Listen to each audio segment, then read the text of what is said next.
Ibodatlarimizga kuch-quvvat bo'ladigan iftorlik dasturxoniga mazali 10 son taom tayyorlaymiz.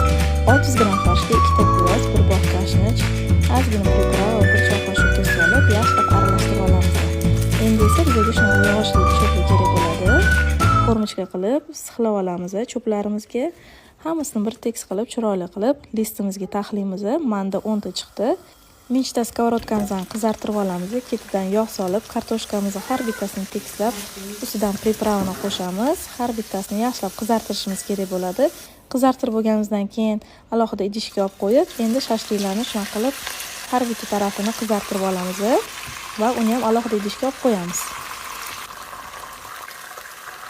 Endi esa qozonimizni qizartirib, yog' solamiz. Ketidan piyoz, sabzini solib, yaxshilab aralashtirib, kartoshkani solib, zira, priprava, tuz, bir osh qoshiq damashq tomat solib, aralashtirib, shashliklarimizni terib chiqamiz va ustidan 200 ml suv solib, past olovda 30 minut qopqog'ini yopib, dimlab qo'yamiz.